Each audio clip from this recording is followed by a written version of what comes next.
30년을 기도해도 돈이 내 마음 같지 않나요? 기도 방법이 틀려서일 겁니다. 돈 문제는 여러분 잘못이 아닙니다. 하나님께 기도가 닿지 않아서입니다.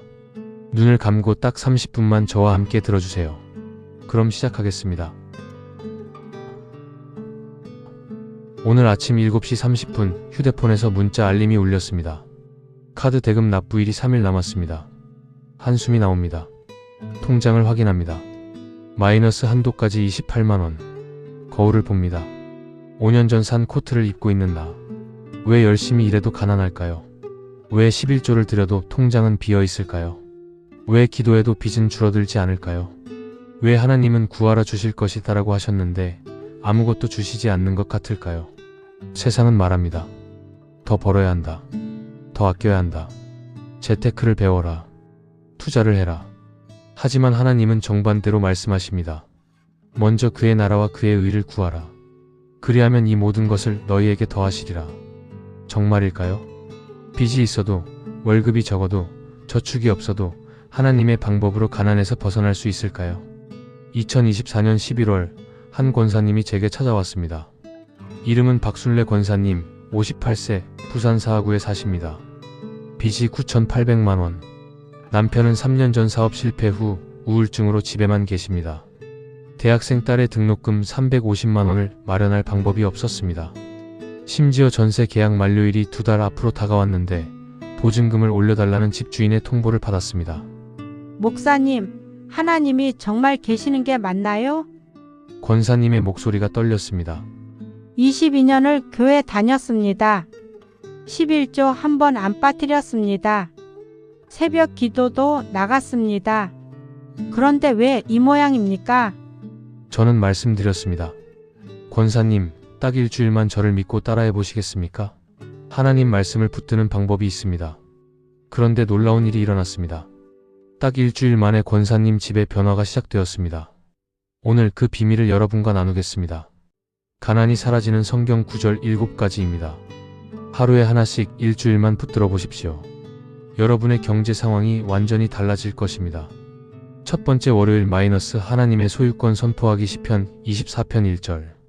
많은 분들이 가난의 가장 큰 원인이 무엇인지 아십니까? 돈이 부족해서가 아닙니다. 하나님을 경제의 주인으로 인정하지 않기 때문입니다.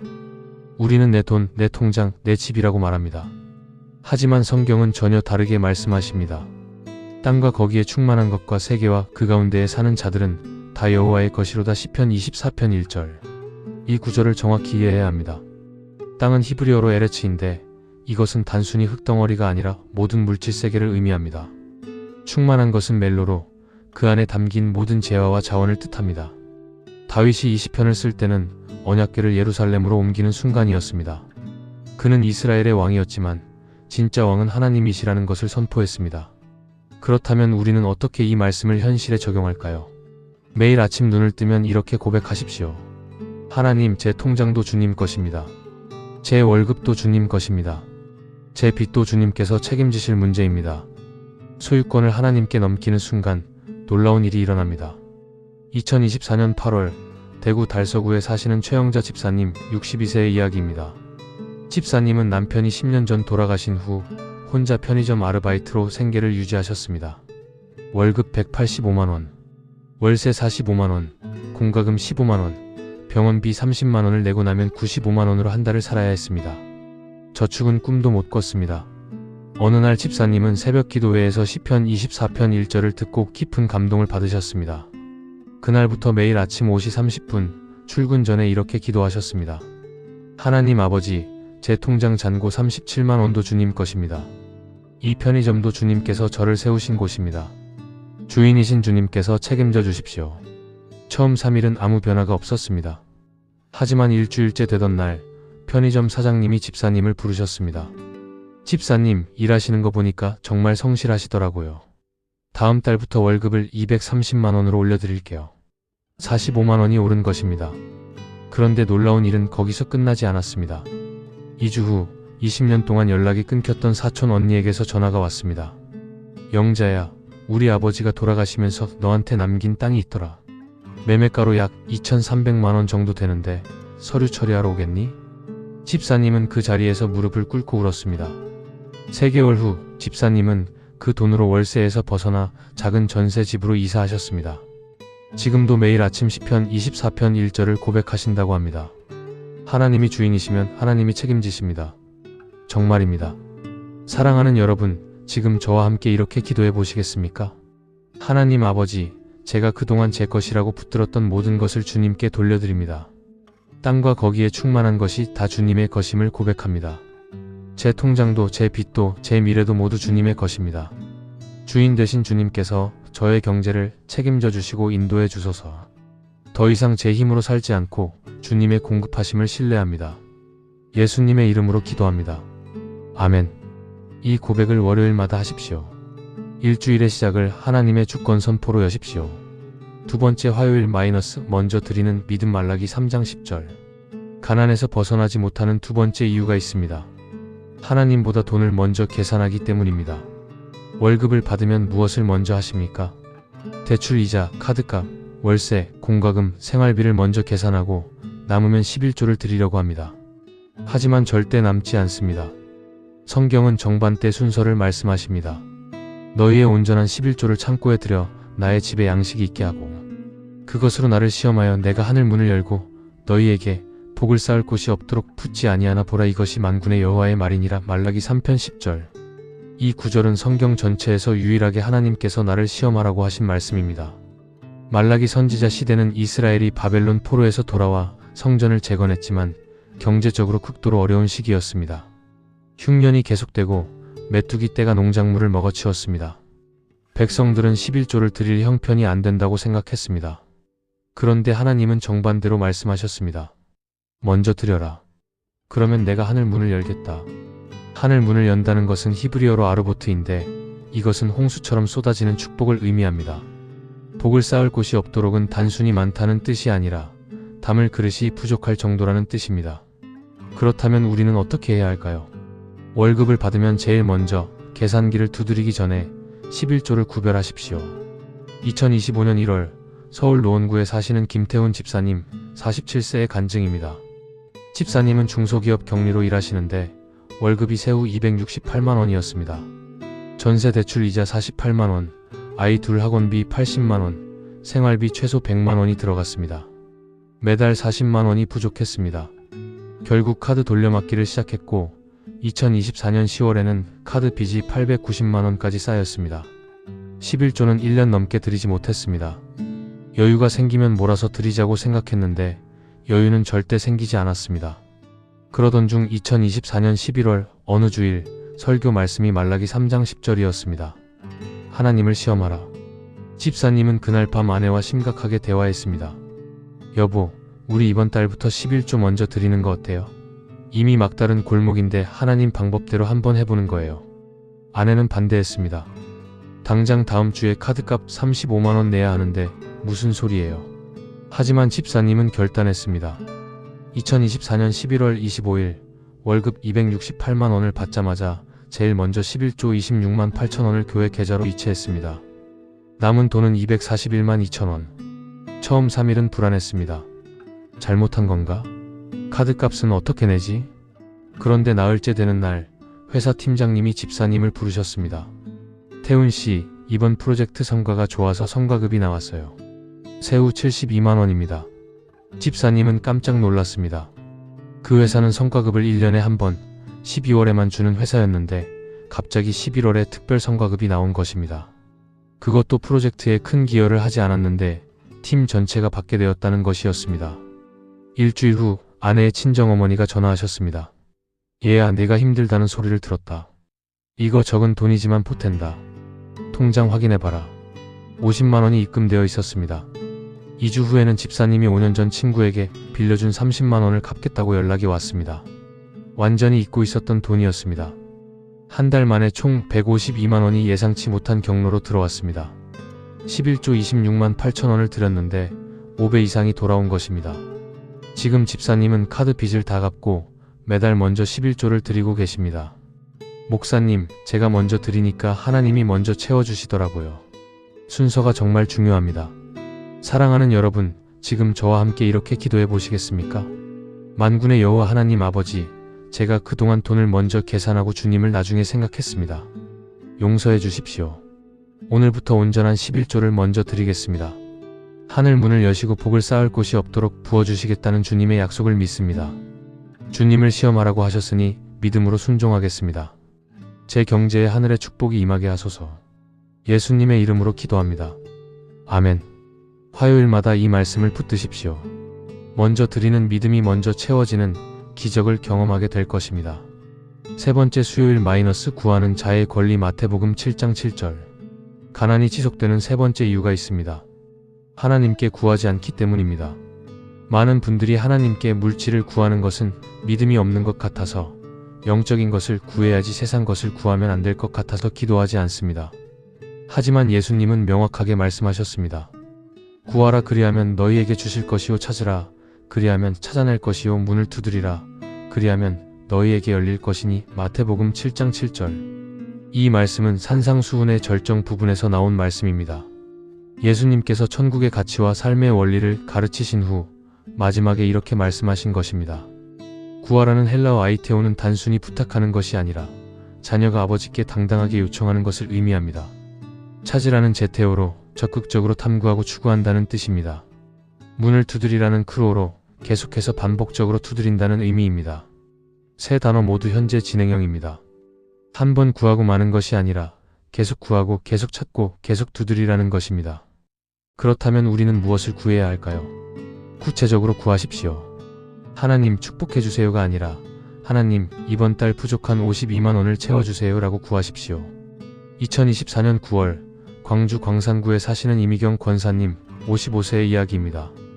권사님은 남편과 함께 작은 분식집을 운영하셨는데 코로나 이후 매출이 반토막이 났습니다. 하루 매출이 평균 18만 원. 재료비와 임대료를 내고 나면 남는 게 거의 없었습니다.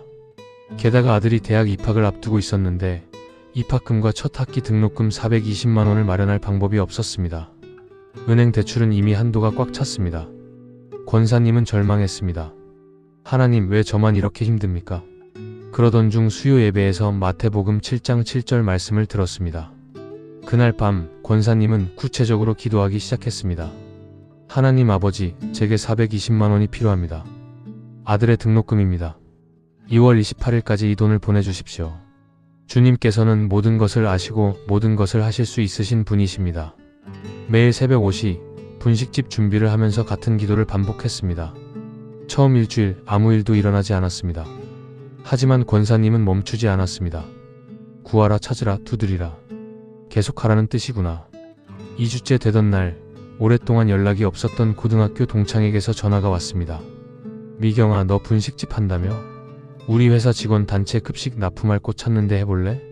한 달에 500인분 정도야. 계산해보니 한 달에 순수익이 140만 원 정도 늘어나는 규모였습니다. 3주째 되던 날 권사님의 친정 오빠가 집을 방문하셨습니다.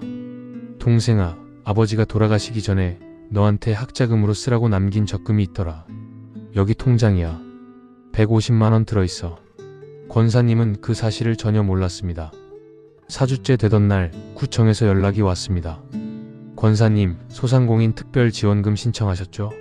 심사 통과되셨습니다. 130만 원 지급됩니다. 정확히 2월 27일 하루 전날까지 모든 돈이 모였습니다. 140만 원, 150만 원, 130만 원, 420만 원. 딱 맞았습니다. 권사님은 다음날 아침 분식집 주방에서 엎드려 울었습니다. 하나님 정말 구하면 주십니다. 정말 문을 두드리면 여십니다. 지금도 권사님은 매일 구체적으로 기도하신다고 합니다. 작은 것도 큰 것도 다 구해요. 하나님이 정말 들으세요.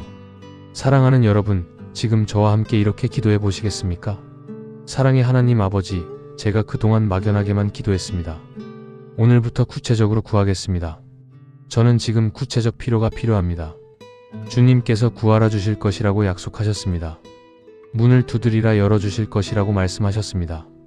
믿고 구합니다. 계속 찾겠습니다. 계속 두드리겠습니다. 주님의 때에 응답해 주실 것을 믿습니다.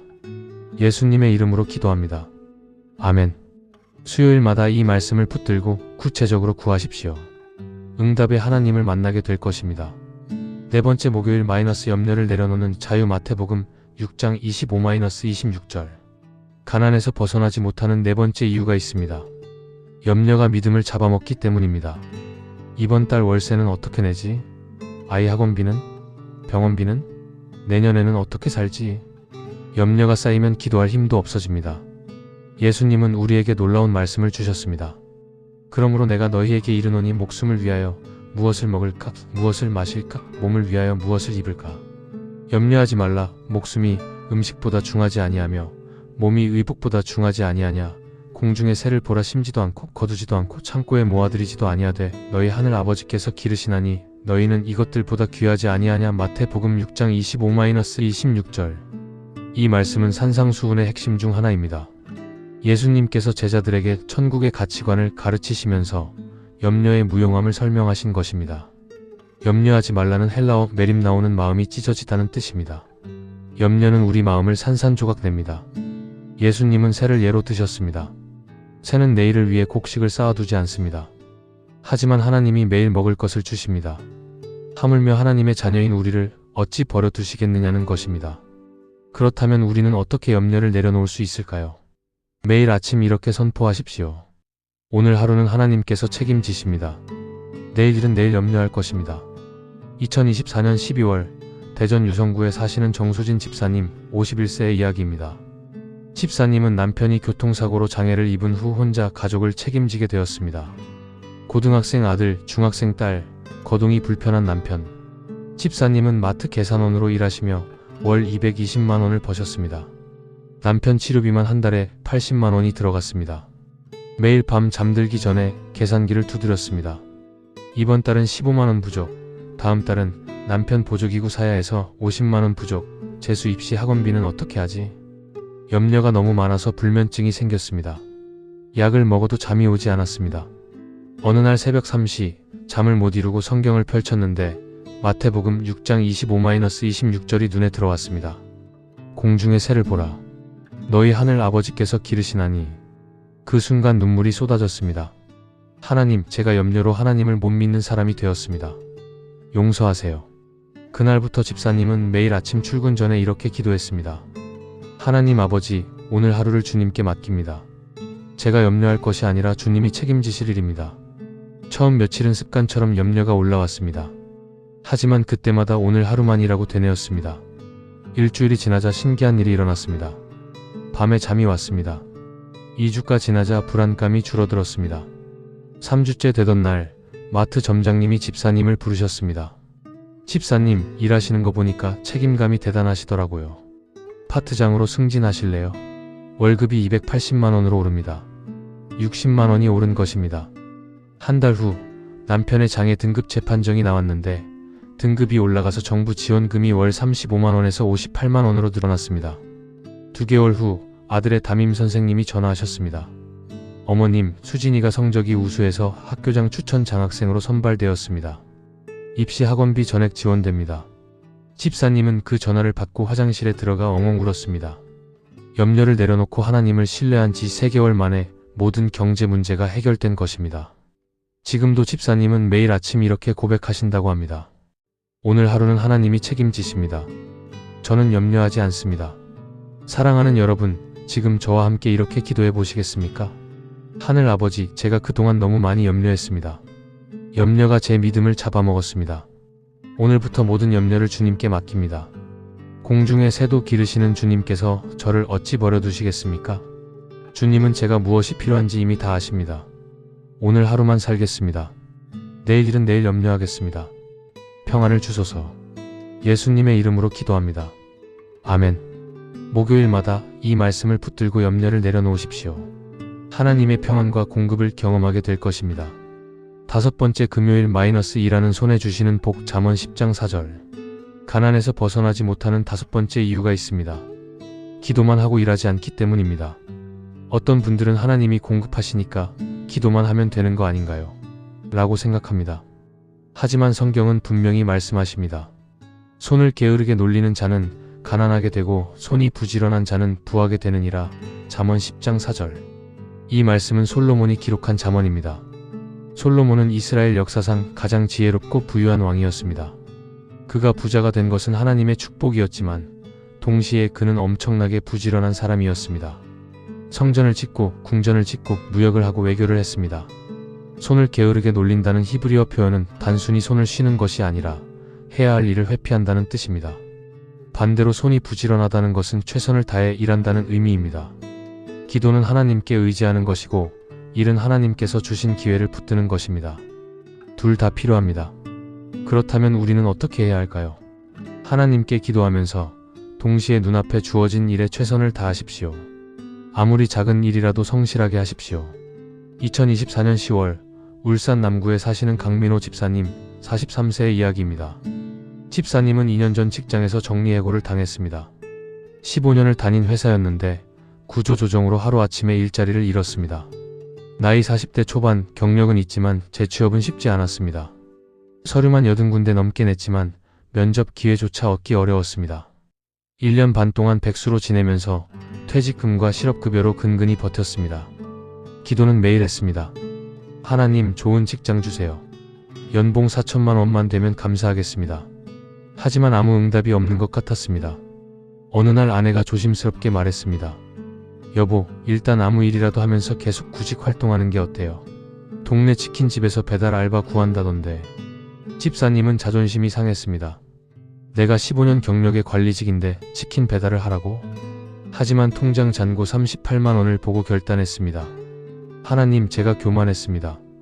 일단 주신 기회에 최선을 다하겠습니다. 2024년 10월 15일부터 치킨집 배달을 시작했습니다. 저녁 6시부터 밤 11시까지 하루 5시간. 하루 6만원, 한 달이면 180만원 정도였습니다. 이전 연봉의 절반도 안 되는 돈이었습니다.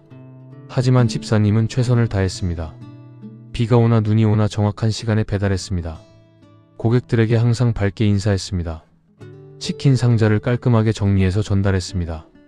3주째 되던 날, 한 고객이 집사님을 불러 세웠습니다. 배달하시는 분, 혹시 무슨 일 하시다가 배달하세요? 말투나 행동 보니까 평범한 배달원 같지 않으신데. 집사님은 솔직하게 대답했습니다. 전 회사에서 관리직 했었는데 정리해고 당해서 지금 구직 중입니다. 그 고객은 명함을 꺼내 주었습니다. 저는 중소기업 인사팀장입니다. 마침 경력직 관리자를 찾고 있었는데 이력서 한번 보내보세요. 일주일 후 면접을 받고 2주 후 합격 통보를 받았습니다. 연봉은 3,800만 원. 원하던 4천만 원에는 조금 모자랐지만 집사님은 감사했습니다. 지금 집사님은 그 회사에서 성실하게 일하면서 작년 연말에는 우수사원으로 선정되어 보너스 500만 원을 받으셨습니다. 목사님, 하나님은 기도만 들으시는 게 아니라 일하는 손을 보십니다. 치킨 배달을 성실하게 하지 않았다면 그 고객을 만날 수 없었을 겁니다. 사랑하는 여러분, 지금 저와 함께 이렇게 기도해 보시겠습니까? 하나님 아버지, 제가 일하는 것을 통해 주님의 축복이 임하게 하소서. 손을 게으르게 놀리지 않고 부지런하게 일하게 하소서. 작은 일에도 최선을 다하고 성실하게 감당하게 하소서. 주님께서 제 손의 일을 형통하게 하시고 수고의 열매를 맺게 하소서. 일하는 기쁨과 보람을 주소서. 예수님의 이름으로 기도합니다. 아멘. 금요일마다 이 말씀을 붙들고 성실하게 일하십시오. 하나님께서 일하는 손에 복을 부으실 것입니다. 6번째 토요일 마이너스 나누는 자에게 더하시는 하나님. 누가복음 6장 38절. 가난에서 벗어나지 못하는 6번째 이유가 있습니다. 쥐고만 있고 나누지 않기 때문입니다. 내가 부족한데 어떻게 나눠? 여유가 생기면 그때 나누지. 하지만 여유는 절대 오지 않습니다. 예수님은 놀라운 경제 원리를 말씀하셨습니다. 주라, 그리하면 너희에게 줄 것이니 곧 후히 되어 누르고 흔들어 넘치도록 하여 너희에게 안겨주리라. 너희가 헤아리는 그 헤아림으로 너희도 헤아림을 받을 것이니라. 누가복음 6장 38절. 이 말씀은 평지 설교 중에 나온 말씀입니다. 예수님께서 제자들과 많은 무리에게 천국의 가치관을 가르치실 때 하신 말씀입니다. 주라는 헬라어 디도미는 단순히 던져주는 것이 아니라 사랑으로 건네준다는 뜻입니다. 후이 되어는 칼론 메트론으로 좋은 분량이라는 뜻입니다. 누르고 흔들어는 곡식을 말 때 최대한 많이 담기 위해 꾹꾹 눌러 담는 모습입니다. 넘치도록은 그릇이 담을 수 없을 정도로 쏟아진다는 의미입니다. 하나님의 경제는 세상과 다릅니다. 세상은 쥐어야 부자라고 하지만 하나님은 나눠야 부자라고 하십니다. 그렇다면 우리는 어떻게 나눌 수 있을까요? 적은 것이라도 지금 나누십시오. 돈이 아니어도 됩니다. 시간, 재능, 물건, 따뜻한 말 한마디도 나눔입니다. 2025년 2월 제주시에 사시는 오정혜 권사님 64세의 이야기입니다. 권사님은 남편과 함께 작은 슈퍼마켓을 운영하셨습니다. 하루 매출이 평균 25만원 정도로 넉넉하지 않았습니다. 월세 70만원, 물건 도매값, 공과금을 내고 나면 한 달에 150만원 정도 남았습니다. 그것도 노부부가 하루 12시간씩 일해서 번 돈이었습니다. 어느 날 슈퍼 앞에 노숙자 할아버지가 앉아 계셨습니다. 70대로 보이는 할아버지는 떨고 계셨습니다. 권사님은 집에서 김밥을 싸서 드렸습니다. 할아버지는 눈물을 흘리며 감사하다고 했습니다. 다음 날도 그 다음 날도 권사님은 김밥을 싸서 드렸습니다. 남편이 말했습니다. 여보, 우리도 빠듯한데 매일 주면 어떡해요? 하지만 권사님은 대답했습니다. 우리도 어려운데 하나님이 먹여 저 할아버지도 하나님의 자녀예요. 2주 동안 매일 김밥을 드렸습니다. 그러던 어느 날 할아버지가 갑자기 사라졌습니다. 권사님은 걱정이 되었습니다. 3일 후 슈퍼 문을 열었는데 30대로 보이는 남자가 서 있었습니다. 혹시 권사님이세요? 저는 2주 전에 여기 계셨던 할아버지 아들입니다. 권사님은 깜짝 놀랐습니다. 아버지가 어떻게 되셨어요? 아버지는 치매가 있으세요. 집에서 나가셨다가 2주 만에 찾았는데 매일 김밥 이야기만 하세요. 정말 감사합니다. 그 남자는 봉투를 건넸습니다. 이거 받으셔야 해요. 제 마음입니다. 권사님은 거절했지만 남자는 놓고 가버렸습니다. 봉투를 열어보니 현금 100만원이 들어있었습니다. 그런데 놀라운 일은 거기서 끝나지 않았습니다. 그날 저녁 10년 전 이사간 단골 손님이 슈퍼에 왔습니다. 권사님, 오랜만이에요. 저 이번에 제주도로 다시 이사 왔어요. 앞으로 또 자주 올게요. 그 손님은 그날부터 일주일에 3-4번씩 와서 물건을 사갔습니다. 한 달에 40만원 정도 매출이 늘었습니다. 한 달 후 슈퍼 건물주가 찾아왔습니다. 권사님, 오래 계셨으니까 월세를 10만원 깎아드릴게요. 3개월 만에 김밥 재료비로 쓴 돈의 3배 이상이 돌아왔습니다. 지금도 권사님은 매주 토요일 저녁마다 슈퍼 앞 독거노인 3분께 도시락을 만들어 드린다고 합니다. 목사님, 하나님은 산술이 아니라 기하급수로 갚아주십니다. 주면 줄수록 더 풍성해져요. 사랑하는 여러분, 지금 저와 함께 이렇게 기도해 보시겠습니까?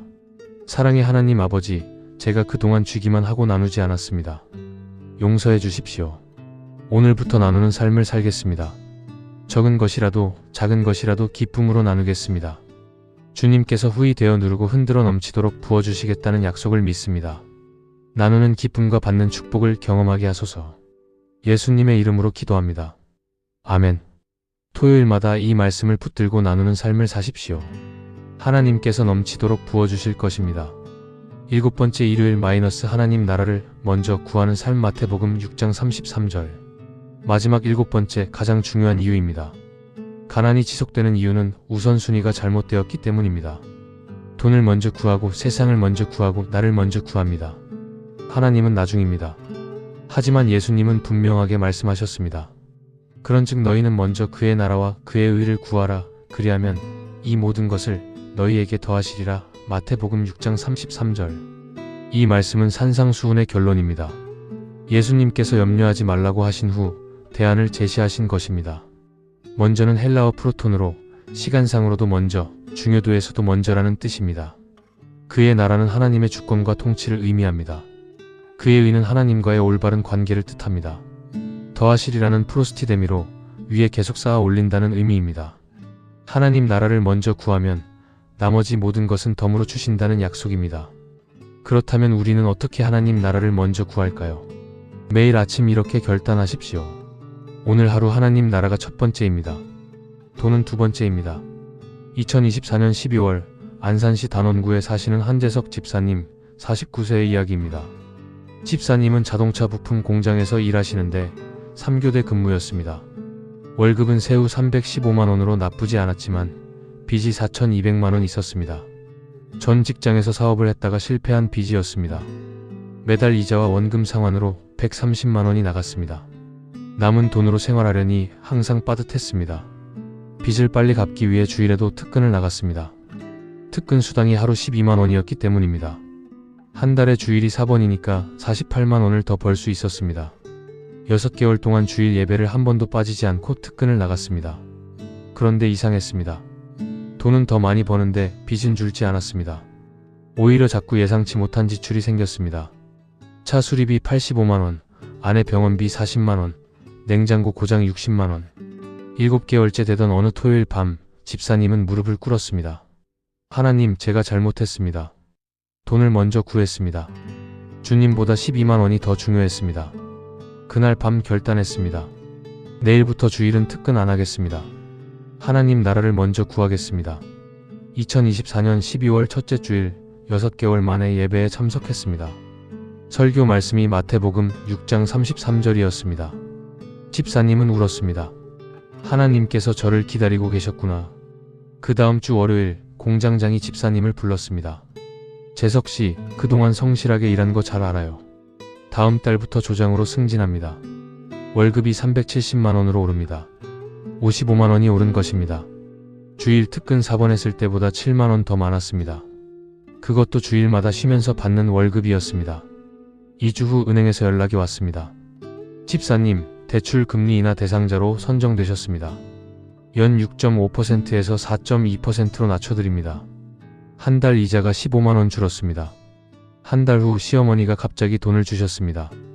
재석아, 이거 적금 들었던 건데 너희 힘들다는 거 알아. 빚 갚는데 보태라. 1000만원이었습니다. 집사님은 그 자리에서 엉엉 울었습니다. 6개월 동안 주일에 일해서 번 돈의 2배가 한 달 만에 들어온 것입니다. 지금 집사님은 빚을 다 갚고 매주 주일 예배와 새벽 기도에 빠지지 않으신다고 합니다. 목사님, 하나님 나라를 먼저 구하니까 정말 모든 것을 더하시더라고요. 순서가 정말 중요합니다. 사랑하는 여러분, 지금 저와 함께 이렇게 기도해 보시겠습니까? 하나님 아버지, 제가 그동안 순서를 바꿨습니다. 돈을 먼저, 세상을 먼저, 나를 먼저 구했습니다. 용서해 주십시오. 오늘부터 먼저 주님의 나라와 주님의 의를 구하겠습니다. 주일 예배를 지키고 새벽 기도에 나가고 말씀을 읽고 기도하는 것을 최우선으로 하겠습니다. 그리하면 이 모든 것을 더하여 주시겠다는 약속을 믿습니다. 제 삶의 우선순위를 바로 세우게 하소서. 예수님의 이름으로 기도합니다. 아멘. 일요일마다, 주일마다 이 말씀을 붙들고 하나님 나라를 먼저 구하십시오. 하나님께서 나머지 모든 것을 더하여 주실 것입니다. 지금까지 나눈 7가지 말씀을 하나의 기도로 드리겠습니다. 함께 기도하시겠습니까? 전능하신 하나님 아버지, 일주일 동안 주신 7가지 놀라운 말씀을 감사드립니다. 월요일에는 모든 것이 주님의 것임을 선포하게 하시고, 화요일에는 먼저 드리는 믿음을 가르치시고, 수요일에는 구하는 자의 권리를 주시고, 목요일에는 염려를 내려놓는 자유를 허락하시고, 금요일에는 일하는 손에 복을 부으시고, 토요일에는 나누는 자에게 더하시며, 일요일에는 하나님 나라를 먼저 구하는 삶을 가르쳐 주셔서 감사합니다. 저는 고백합니다. 땅과 거기에 충만한 것이 다 주님의 것이며 제 통장도 제 빚도 모두 주님께서 책임지실 문제입니다. 온전한 11조를 먼저 드리면 하늘 문을 여시고 복을 쌓을 곳이 없도록 부어주실 것을 믿습니다. 구하고 찾고 두드리면 주시고 열어주실 것을 신뢰합니다. 공중의 새도 기르시는 주님께서 저를 어찌 버려두시겠습니까? 손을 부지런히 놀려 일하면 복을 주실 것을 고백합니다. 나누면 후히 되어 누르고 흔들어 넘치도록 부어주실 것을 믿습니다. 먼저 주님의 나라와 주님의 의를 구하면 이 모든 것을 더하여 주실 것을 확신합니다. 오늘부터 저와 제 가족이 이 7가지 말씀을 매일 붙들게 하소서. 월요일부터 일요일까지 하루도 빠짐없이 이 말씀을 고백하고 순종하게 하소서. 가난이 사라지고 풍성함이 임하게 하시며 빚이 갚아지고 저축이 쌓이게 하소서. 염려 대신 평안을, 절망 대신 희망을, 부족 대신 넘침을 주소서. 이 모든 축복이 제 힘이 아니라 주님의 은혜임을 날마다 고백하게 하소서. 일주일 만에 시작된 변화가 한 달, 1년, 평생 계속되게 하소서. 제 경제가 하나님 나라를 위한 통로가 되게 하시고 받은 축복으로 다른 이들을 섬기게 하소서. 살아계신 예수 그리스도의 이름으로 기도합니다. 아멘. 사랑하는 성도님들, 오늘 우리는 가난이 사라지는 성경 구절 7가지를 나눴습니다. 첫째, 월요일에는 하나님의 소유권을 선포하십시오. 둘째, 화요일에는 먼저 드리는 믿음을 실천하십시오. 셋째, 수요일에는 구하고 찾고 두드리십시오. 넷째, 목요일에는 모든 염려를 내려놓으십시오. 다섯째, 금요일에는 일하는 손에 최선을 다하십시오. 여섯째, 토요일에는 기쁨으로 나누십시오. 일곱째, 일요일에는 하나님 나라를 먼저 구하십시오. 딱 일주일입니다. 월요일부터 일요일까지 하루에 하나씩 붙들어 보십시오. 여러분의 경제 상황이 완전히 달라질 것입니다. 처음에 말씀드렸던 박술래 권사님 기억하십니까? 빚 9,800만원, 전세 계약 만료, 딸 등록금 마련 불가능. 일주일 동안 이 7가지 말씀을 붙들었습니다. 2주 후 남편이 새 일자리를 구했습니다. 한 달 후 오래전 빌려준 돈 600만원이 돌아왔습니다. 3개월 후 전세금을 올리지 않아도 되는 새 집을 구했습니다. 6개월 후 빚이 5,200만원으로 줄었습니다. 지금은 빚을 거의 다 갚고 평안한 삶을 살고 계십니다. 목사님, 일주일이 제 인생을 바꿨습니다. 여러분도 경험하게 될 것입니다. 이 영상이 도움이 되셨다면 좋아요 버튼을 눌러주세요. 그리고 경제적 어려움으로 힘들어하는 분들이 많습니다. 이 영상을 공유해서 희망을 나눠주시기 바랍니다. 댓글로 여러분의 간증을 남겨주세요. 일주일 후 어떤 변화가 있었는지 꼭 알려주십시오. 구독과 알림 설정도 부탁드립니다. 매주 여러분의 신앙과 삶에 도움이 되는 말씀을 전하겠습니다. 사랑하는 여러분, 하나님은 살아계십니다.